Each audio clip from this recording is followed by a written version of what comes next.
এদের কথার গুরুত্ব দিয়ে লাভ আছে, কিন্তু এটা কথা শুনলে আপনাদের গা কলে শিউরে উঠবে। ইন্ডিয়ার একজন সাবেক জাতীয় নিরাপত্তা উপদেষ্টা বোর্ডের সদস্য, যে লোক ইন্ডিয়ার পরমাণু নীতি লেখার দলে ছিল, সে প্রকাশ্যে নিজের নামে লিখে দিছে বাংলাদেশের রংপুর বিভাগটা ভারতের দখল করে নেওয়া উচিত। আমাদের সেভেন সিস্টার, আমাদের চিকেন নেকের দিকে যদি বাংলাদেশি জিহাদি মৌলবাদীরা নজর দেয়, সেভেন সিস্টারের 1 ইঞ্চি জমি দখল করার আগে আমরা চট্টগ্রামে ভারতের পতাকা উড়াবো, খুলনায় ভারতের পতাকা উড়াবো, যশোরে ভারতের পতাকা উড়াবো, সিলেটে ভারতের পতাকা উড়াবো, রংপুরে ভারতের পতাকা উড়াবো। বাংলাদেশকে গাজাপট্টি বানিয়ে দেবো। বাংলাদেশ বলে আর কোনো দেশ থাকবে না। যে ক্লিপটা দিয়ে শুরু করলাম এপিসোড, অনেকে কইবে পাগল ছাগল, এদের কথার গুরুত্ব দিয়ে লাভ আছে, কিন্তু এটা কথা শুনলে আপনাদের গা কলে শিউরে উঠবে। ইন্ডিয়ার একজন সাবেক জাতীয় নিরাপত্তা উপদেষ্টা বোর্ডের সদস্য, যে লোক ইন্ডিয়ার পরমাণু নীতি লেখার দলে ছিল, সে প্রকাশ্যে নিজের নামে লিখে দিছে বাংলাদেশের রংপুর বিভাগটা ভারতের দখল করে নেওয়া উচিত। কি ভয়ঙ্কর কথা! কোনো রাগঢাক নাই, কোনো ইঙ্গিত না, সরাসরি শিরোনাম লিখেছে। দেখেন, ইংরেজি যেহেতু লিখেছে ঠিকই লিখেছে না, বাংলাতে হচ্ছে যে শিলিগুড়ি করিডোর চওড়া করো, বাংলাদেশের রংপুর বিভাগ দখল করো। চিন্তা করেন কি হইতেছে। আর আমগারে সরকার বসে বসে আঙুল চুষিচ্ছে। আগে বুঝে নেই চিকেন নেক জিনিসটা আসলে কি, শিলিগুড়ি করিডোরটা কি। আগে শুনিছেন, তাও আবার বলি, শুনলে তো অসুবিধা নাই। এটা একটু দেখান ম্যাপে। ইন্ডিয়ার উত্তর পূর্বের 8টা রাজ্য, আসাম, মেঘালয়, ত্রিপুরা, মণিপুর, মিজোরাম, নাগাল্যান্ড, অরুণাচল, সিকিম, এই পুরা অঞ্চল মূল ভারতের সাথে জোড়া লাগানো আছে একটা সরু গলার মতো জমি দিয়া। নাম শিলিগুড়ি করিডোর বা চিকেন নেক। ডাক নাম হইতেছে চিকেন নেক, মুরগির গলার মতো আর কি। কত সরু জানেন? সবচেয়ে সরু জায়গাটা 20 থেকে 22 কিলোমিটার। এই সরু গলাটার এক পাশে নেপাল, আর এক পাশে ভুটান, আর নিচে বাংলাদেশ, আর একটু উপরে চীনের চুম্বি উপত্যকা। এই গলা যদি কেউ একবার চাইপা ধরে, ভারতের 8টা রাজ্য মূল ভারত থেকে বিচ্ছিন্ন হয়ে যাবে। এক কোপে মাথা আলাদা। এই কারণে ইন্ডিয়া এই করিডোরটা নিয়ে সবসময় আতঙ্কে থাকে। এই জন্য ইন্ডিয়ানরা একটা ভয়ঙ্কর সমাধানের কথা বলা শুরু করলো। সমাধানটা কি? দুর্বল গলা চওড়া করতে হবে। কেমনে? বাংলাদেশের জমি কাইটা নিয়ে। এবার আসেন ওই লোকের কথায়, যার কথা দিয়ে শুরু করেছিলাম, ভারত কারনাদ নাম। উই কোনো পাগল না, পাগল ছাগল না, কোনো ইউটিউবের গরম গরম বক্তাও না। নয়াদিল্লির সেন্টার ফর পলিসি রিসার্চের সিনিয়র ফেলো, ইন্ডিয়ার প্রথম জাতীয় নিরাপত্তা উপদেষ্টা বোর্ডের সদস্য, পরমাণু এটা নীতি এটা লেখার দলে ছিল ওই লোক। নিজেকে পরিচয় দেয় ভারতের সবচেয়ে অগ্রগণ্য রক্ষণশীল স্ট্র্যাটেজিস্ট বইলা। তো এই লোক লিখলো, হুবহু শুনেন কি লিখলো। ওই লিখলো, ইন্ডিয়ার উচিত সামরিকভাবে বাংলাদেশের রংপুর বিভাগটা ছিনায় নেওয়া আর সীমান্তটা সোজা করে ফেলা।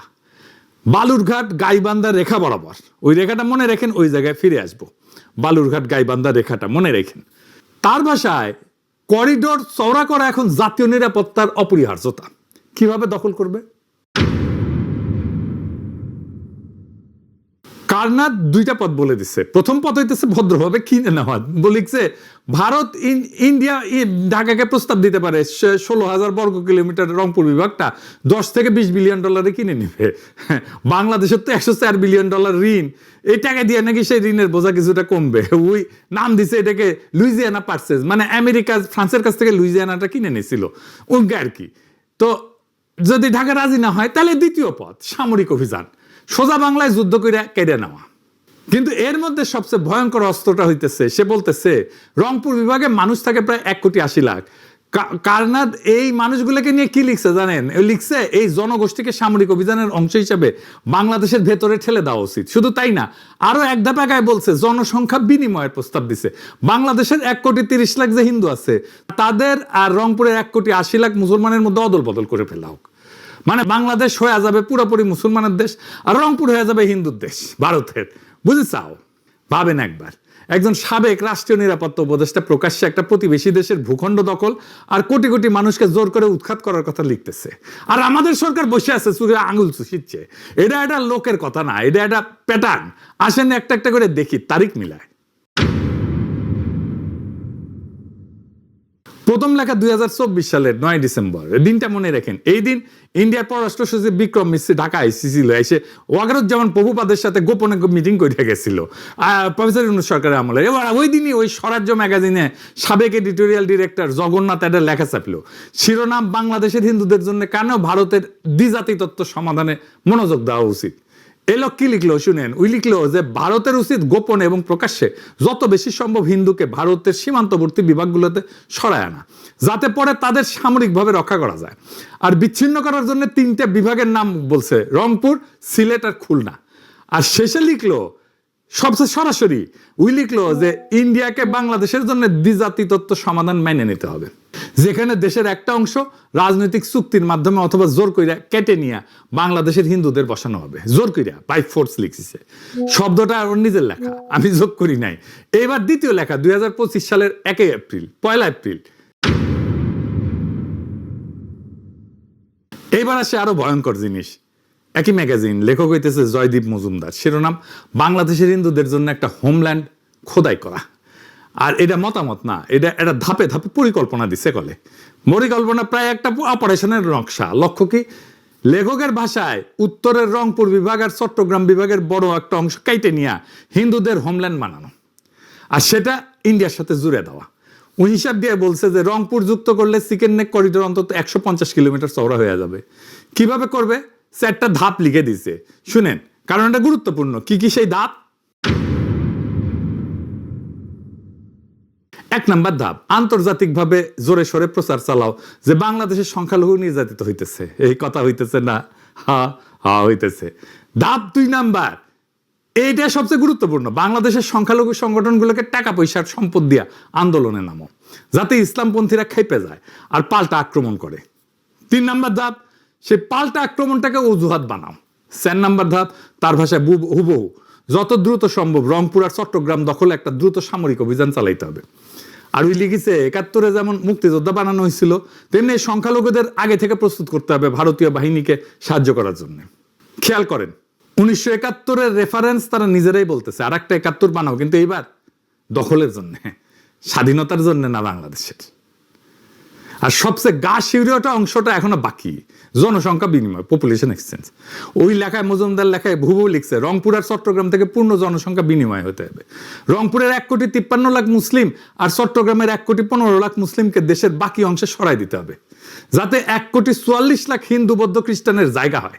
হিসাবটা একবার ভাবেন, প্রায় 2,67,00,000 মানুষ তাদের জন্মভিটা থেকে উৎখাত, হিন্দুরাও মুসলমানরাও, শুধু ধর্মের কারণে। লেখক নিজেই স্বীকার করছে যে এটা অন্যায্য মনে হতে পারে 2,68,00,000 মুসলিমকে সরায় মাত্র 1,44,00,000 সংখ্যালঘুর জায়গা করা, কিন্তু তারপর ওইটাকে ন্যায্য বলে যুক্তি দিতেছে। এটা কিন্তু আন্তর্জাতিক আইন একটা নাম আছে, সেটা হচ্ছে জাতিগত নিধন, এথনিক ক্লিনজিং। একটা ভূখণ্ড থেকে একটা ধর্মের মানুষকে জোর করে সরায় দেওয়া। আপনি ভাবতেছেন যে এগুলো কল্পনা, জি না, কাজ শুরু হয়ে গেছে। অন্তত রংপুর অঞ্চলে কাজ শুরু হয়েছে, প্রচুর টাকা পয়সা ঢালা হয়েছে, যুক্ত আছে ইন্ডিয়ান হাই কমিশন, ঢালা হইতেছে প্রচুর কালো টাকা, যুক্ত হয়েছে বাংলার লুথার কিং এর দলের লোকেরা, বেকুবেরা তো তাই করবে। আসেন সেই নতুন গল্পে ঢুকি, আপনাদের নিয়ে যাইতেছি পলাশবাড়িতে। এডিটর সাহেব গুগল ম্যাপে পলাশবাড়ির জায়গাটা দেখান, দেখেছেন একেবারে বাংলাদেশ ম্যাপের সরু অংশটার মধ্যখানে, তাই না? ও ছিল না বালুরঘাট গাইবান্ধা রেখা, ওইটা যদি রংপুর কাইটে নিতে হয় তাদের দাদাদের পরিকল্পনা অনুসারে, তাহলে এটাই মোক্ষম জায়গা যেখানে আপনার এটা ভালো হোল লাগবে। আচ্ছা আসেন আপনাদের এই জায়গার একটা অংশে নিয়ে যাই।